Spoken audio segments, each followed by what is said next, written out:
Continuamos, La venganza será terrible. Estamos hoy en el Galponcito, mañana también. El viernes no, porque estaremos en Formosa, en la Feria del Libro. Y muy pronto, el 1 de julio, en Avellaneda, en el Teatro Roma. ¿De dónde? ¿De qué localidad? Exactamente. Hablaremos esta noche de Madame de Staël. Louis Germain Necker era el verdadero nombre de Madame de Staël. Su padre, Jacques Necker, era un suizo y era uno de los hombres más ricos de Europa. Había prestado, parece, dinero al gobierno francés. Este es un dato que contribuye a despertar en ustedes, los oyentes y los presentes, la sensación de que Necker era rico. Una sensación deseable para la mejor interpretación de esta charla. Había sido, además, Necker, ministro de Finanzas del rey Luis XVI, y la madre de Madame de Staël, Suzanne, era escritora e hija de un clérigo calvinista, y además parece que era hermosísima la vieja. Bueno, Ana nació en París el 22 de abril de 1776. Pasó su niñez en medio de una atmósfera intelectual recargada asimismo de etiquetas y protocolos. Fue una niña precoz. A los 5 años pelaba las naranjas sola. No. Parece que a los 5 años entró al salón de su madre y preguntó a una anciana duquesa que andaba por ahí: Madame, ¿cuáles son sus puntos de vista sobre el amor y la muerte? Es decir, era precoz en su impertinencia y en su fatuidad, por lo menos, ya que hay tiempo para hacer esa clase de preguntas sin respuesta. A los 14, siempre siguiendo la línea de esa precocidad, conoció a Eric, el barón de Staël-Holstein, que era 17 años mayor que ella, pero como ella tenía 14, también era un joven el muchacho, ¿no? Tenía 31. Parece que era encargado de los negocios suecos en París y era pobre por muy varón que fuere. A Necker, el papá de Anne, le cayó bien aquel varón de Staël-Holstein y le compró a este muchacho el cargo de embajador, compró para él el cargo de embajador en Suecia durante 12 años con el fin de hacerlo más digno para su hija.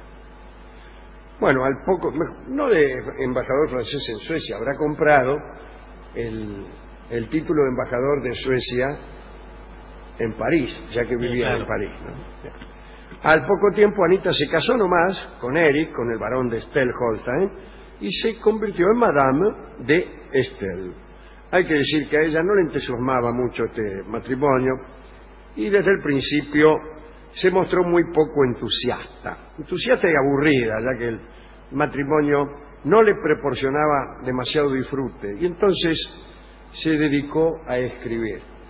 Bueno, si todas las mujeres aburridas de sus maridos optaran por lo mismo, no habría bibliotecas donde guardar tanto material emergente, ¿no?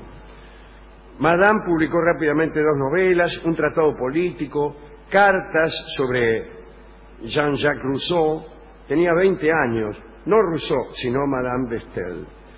Tuvo una hija que murió pronto y después de un periodo de duelo, Madame se olvidó de su marido y se olvidó también de la literatura para dedicarse con mucho entusiasmo al adulterio. En realidad no tenía muchas armas para jugar a ese juego porque era más bien fulera.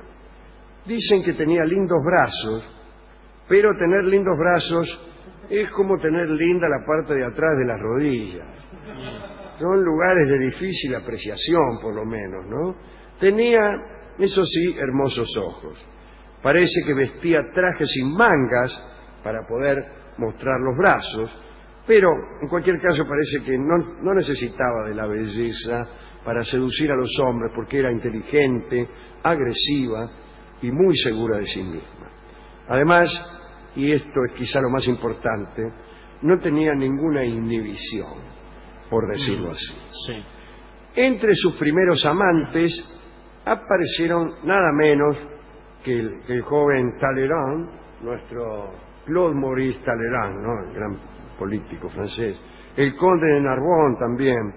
Después de algunos encuentros nocturnos se alejó de Talleyrand porque se sintió ofendida. Parece que en una fiesta Madame de Staël le preguntó a Talleyrand si la quería tanto como a otra señora, no me acuerdo qué.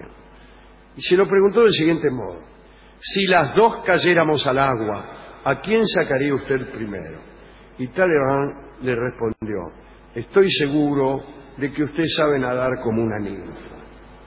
Bien. Más tarde, Madame de Staël estuvo con de Narbonne, quien se decía que era hijo ilegítimo de Luis XV. El hombre era oficial del ejército y ella lo visitaba en la tienda de campaña directamente vestida de hombre. Tuvieron 2 hijos, fíjese, pero Narbonne la abandonó. Por esos tiempos, Madame de Staël escribió Zulma, una novela hecha con profundo rencor después del abandono de Narbonne. En un pasaje dice: su espada ya no lo convierte en hombre de honor, sus insignias caen solas por ser malvado y cruel con sus mujeres. Tomá, eso es para vos, Narbonne, le habrá dicho, ¿no? De todos modos, es mala política escribir novelas al tipo que acaba de dejarlo. Salen mal, se estropean por el resentimiento. Bueno, hay que decir que a pesar de tanta actividad extramarital, tuvo tiempo de darle a su marido, el barón de Staël-Holstein, 3 hijos. Cuando llegó la Revolución Francesa, Madame de Staël, que tenía avanzadas ideas políticas, por decirlo así, creyó que iba a jugar un papel importante y reunió en un salón a algunos realistas que eran partidarios de una constitución, es decir, monárquicos moderados. Pero bueno, vino el terror y sus ideas, que a ella misma le parecían avanzadas, no le alcanzaron ni siquiera para permanecer segura en París. Había que correr muy ligero para permanecer en el mismo lugar. Bien. Se fue entonces a Suiza, mientras su marido, el barón, hacía negocios en Suecia. En Suiza conoció a Benjamin Constant de Rebecque, que era un suizo escritor, como saben ustedes, también político, que contribuyó al desarrollo del romanticismo, la novela psicológica. Bueno, Constant era alto, torpe y pelirrojo, así que Madame de Staël confesó que al principio el aspecto de Constant la llenó de una invencible repulsión física. Bueno. Ajá. Pero al parecer la repulsión no era tan invencible porque tuvieron una hija.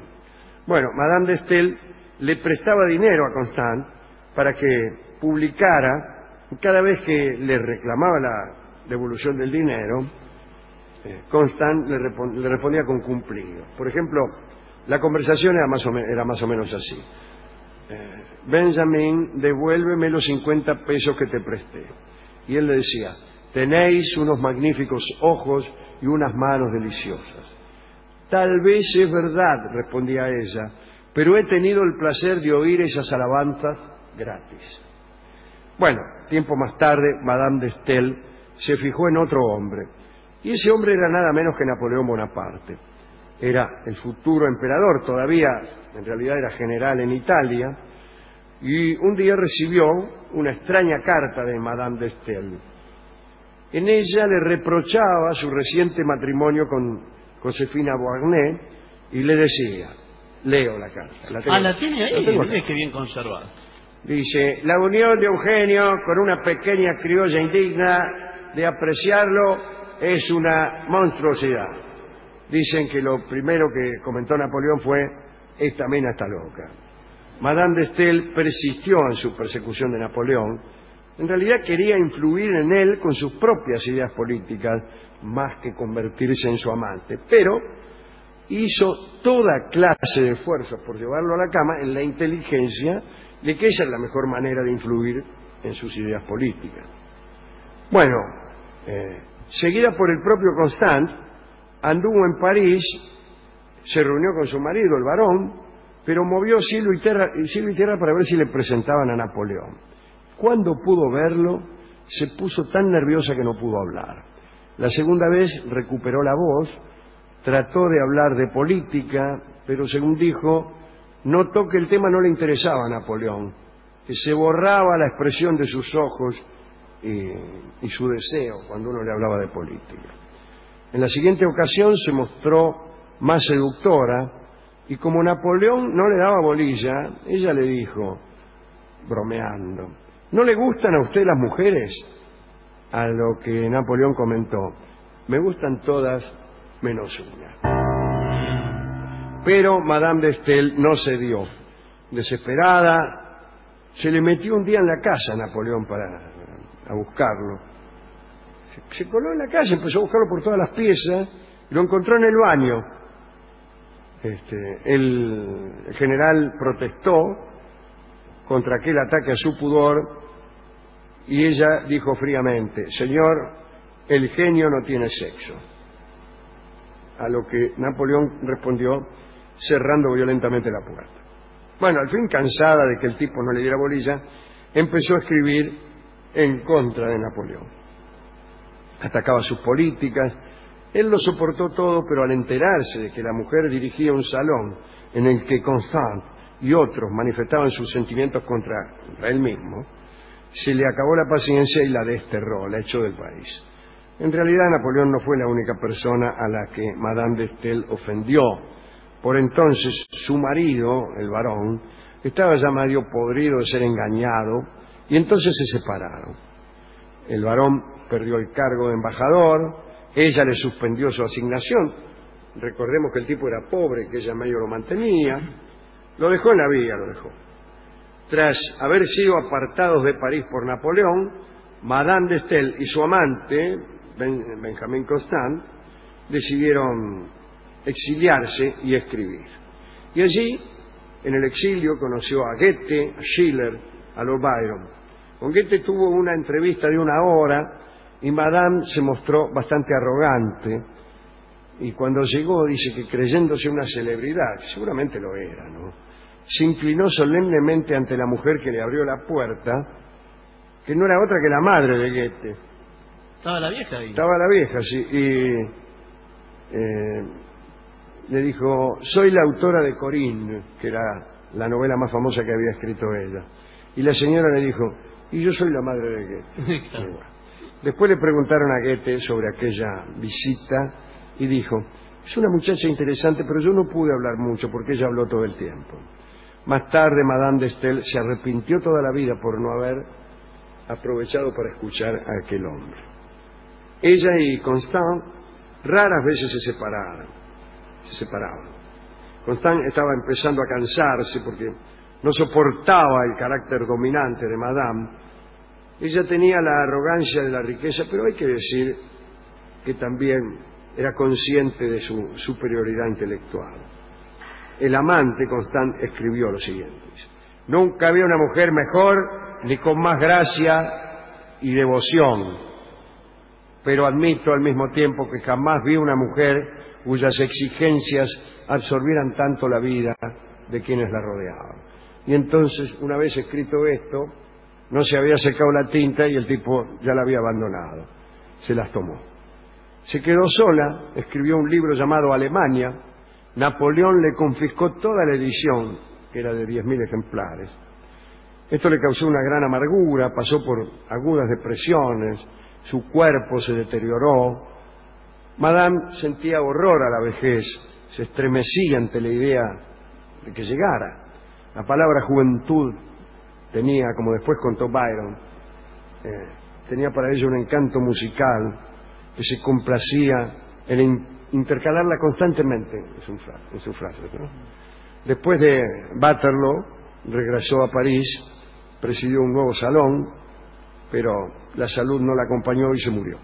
Se murió en julio de 1817 a los 51 años. Lord Byron participó en sus últimas reuniones.